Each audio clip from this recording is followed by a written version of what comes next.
Okay, hi gentlemen. It is week 13 in Fantasty 15. We are past the two-thirds mark of the season. Just been very busy with the kids starting school. Doing Monday morning or even afternoon recaps has been challenging for me. So as I've been remiss, I thought I would do a two-thirds mark, end of the second hockey period, little video here just to take a look at each of the divisional races and a little bit of what's going on.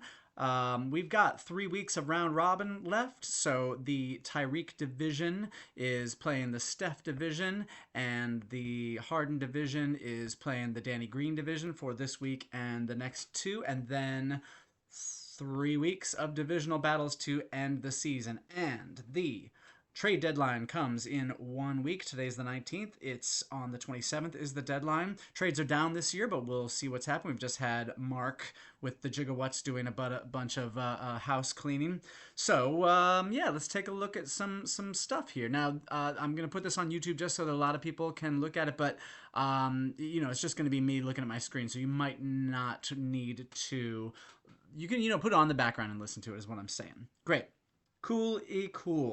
Last week, or I think it was like 2 weeks ago, was it week 12? A really quiet waiver wire. After week 11, there were a lot of big drops.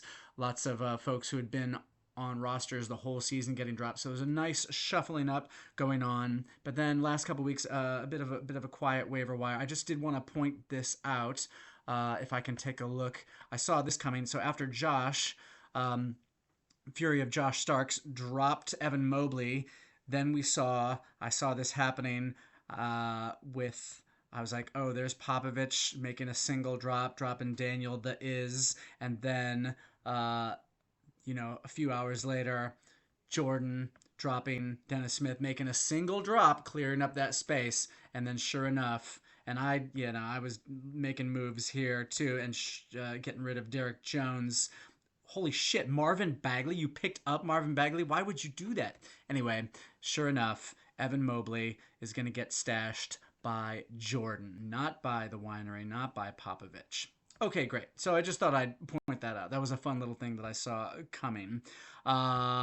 Cool. Let's go back to the league and let's take a look at what's going on division by division in the order that they appear on my screen. Harden division. Here is where we've got Mark with Gigawatts, who is cleaning house. As I noted in the WhatsApp thread, he's in line to keep both Durant and Morant. So ranting and raving, the ranters, I don't know. But Mark has flown the white flag, stocking up on some keepers, says he's still, interested in trades. He's done all three of his pick swaps, though, so that's probably it for that. 14th, we've got that's Amorey, also looking in rebuilding mode, though he still has one pick swap left. He's picked up, so he's doing things like picking up upside plays. Look at these high draft picks, Scoot and Brandon Miller, for instance. So those guys are at the bottom. Now, West End Pie guys. John has recently overtaken Nick for first place in this division, opened up a 2.5 game lead in the division. Nick has never made it to the playoffs. He's been in that top 8 for much of the year. He's only made one roster move the whole season. Is that going to be enough to get him into the playoffs? A guy working with LeBron and Shea. I don't know. Maybe he'll make some moves. Kristaps Porzingis. We'll see. But I do want to point out that John, after expressing some trepidation about whether even to make an attempt this year, has now surged into the lead. He got of his division. He's got LaMelo back. Jalen Williams has been on an absolute heater. Draymond is coming back. He's surviving the Jordan Poole experience. He's enjoying the Chet. Now he's just going to live without Cade for who knows how long. But he's also been making some really solid waiver moves, grabbing Vince Williams, Podziemski, just re-grabbed Sohan. So Pie guys looking to make the playoffs. Let's take a look at the Steph division. This is a very good division with Starks having really challenged. But then last week, Dez took over the top spot from Seth and Jordan. Glass Griffin's technically still in it, not in the bottom 4, but better make a move quick, Tom, if you want to make a move for the playoffs. Jaime Jaquez as a keeper. I'm going to come out at some point on the WhatsApp thread with my all guys I wish I would have held on to team, and Jaquez is definitely there. But let's take a look. So Starksy had been moving up steadily until last week he suffered a loss, and Embiid is back and just murdering the winery this week. So yeah, the Embiid Harden combination working at last. Will it be enough to get 3 teams into the playoffs? I don't know. Jordan now is going to add a stash of Mobley, so a double stash going on here. I'm really surprised that Seth has held on to Simmons all year. I wouldn't have. Lively as a nice keeper for the future. But, you know, I look at Seth's roster and I'm like, yeah, these are a lot of, you know, not real showy pieces that seem to be combining real well for him. And Mikal Bridges, sorry, I'm just talking a lot, so I'm going to lose pronunciation. But now, with all the guys traded out of Toronto, high usage for Scotty looking to be a big thing. But double Toronto, it seems like it's always a Toronto show for Seth. And the former Toronto guy right there, Vanny Vliet. But now, Dez, changing to X, no longer Olives. He has surged to the top of the division. Kyrie, doing well. The Markkanen experience. Anthony Edwards, Sexton on a heater. He's sitting on Lonzo Ball. Interesting. Is Dez really going to retire?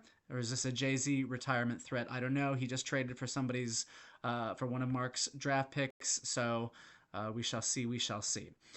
So that division, really too close to call. When I go back and look at the standings, 4 games in between those top 3, potentially all 3 of them getting into the playoffs, though, you know, what happens when they play each other for 3 weeks and put some losses on each other. Let's look at the division that I'm in, the Tyreek division. So Joel has now a 7-week win streak, which is the longest of the season. He surpassed my 6-week win streak. And when I look at this, what he's got, he's leading this week against Josh. Oh, sorry, that was last week he beat Josh. He's doing a number on Tom.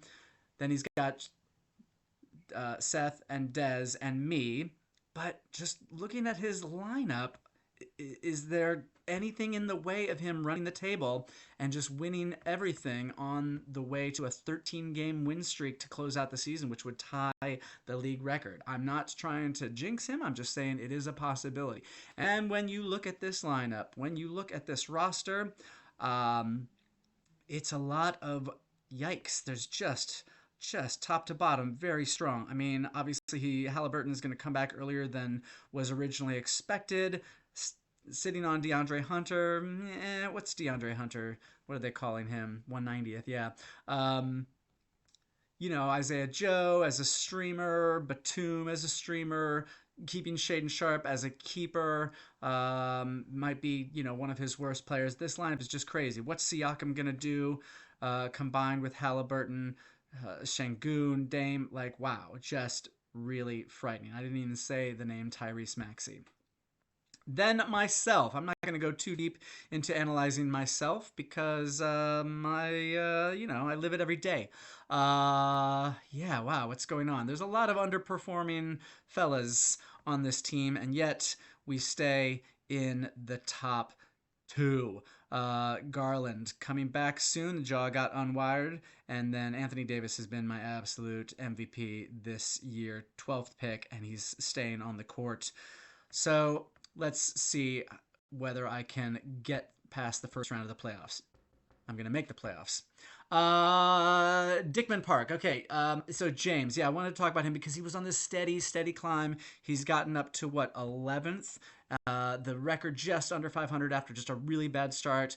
Bradley Beal not playing all that time, and he's just been doing so well. And then his keeper, Desmond Bane, out for, maybe back for the fantasy playoffs, but maybe not. He's been dealing with a Mark Williams injury forever. But he real sneakily had been climbing up, doing well off the waiver wire. Kobe White, another one on my wish I'd kept him list. Grabbed quickly. Suggs overperforming based on expectations. He grabbed Xavier Tillman, who a lot of people might have wanted on the waiver wire after all those Memphis injuries. So I'm not saying that he's out of it, James. He's one of the best all-time playoff making teams in this league. But is the Desmond Bain injury going to be too much when he's in this tough division with the me and Joel? Eddie, Eddie in China, not on the WhatsApp thread, still kind of learning the game. Even though, look at all these weapons. Look at this. Is a pretty. He's made one move all year, but an inconsistency in just getting his lineup set has put him down near the bottom of the league. So, what can you say about that? He's in rough shape there. We'd have to get a few 9-0s. Finally, the Danny Green division. Kevin and Gage, Bulls and Popovich back and forth all season long, battling for the top. Kevin currently with a 2-game lead. The other two members of the division also well in it. The reigning champs, Sam and the Hipster Beards, just over 500, just outside of that 8th slot, and Aaron hanging in there just under 500. So let's go bottom to top and take a look at these squads. Keegan Murray, hey, yeah, that's been working out. Multiple Murrays. But yeah, some disappointments. Cam Johnson, I don't think Nurkic hasn't maybe been as good as he might have been. 71st. So yes, still a possibility. Donovan Mitchell. Will Aaron make some trades? Will Sam make some trades? Or who's gonna make a move to really try to get into the playoffs or try to jump from playoff competitor to title contender? Now we're looking at Hipster Beard's Sam. He's sitting here with my guy Derek White, Jalen Johnson, another one. I can't remember if I ever actually had him rostered or if I was just like I should grab him during that first week of the season. But obviously that's probably a good keeper option for the future. Multiple guys who are just centers. Anyway, yeah, this Sam team has a lot of beautiful weapons too, and the streaming spot there with Jabari Walker. He's got Paulo, Buddy Hield for the threes. No reason he could not get into the playoffs too. Let's look at the top two. Gage has been working hard, even through lots of injuries and issues, working the waiver wire, doing what needs to be done. Acquired Luka and Miles in a very strong trade, so could be a very fearsome team as he's got balanced weaponry here. RJ Barrett now in Toronto, maybe going to sort out the efficiency, solid scoring. Who knows? Who knows what's going to happen? A lot of me saying who knows on this. And then finally, Kevin, last one I'll look at. Bulls will eat you.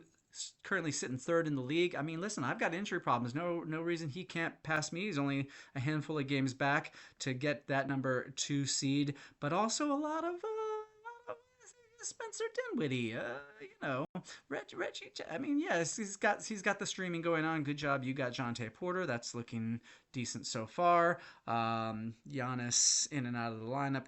Kevin doing a nice job managing his IL plus slots. Tari Eason, if he was playing consistently, would also be on my wish I'd held on to him list. OG, that's a good one to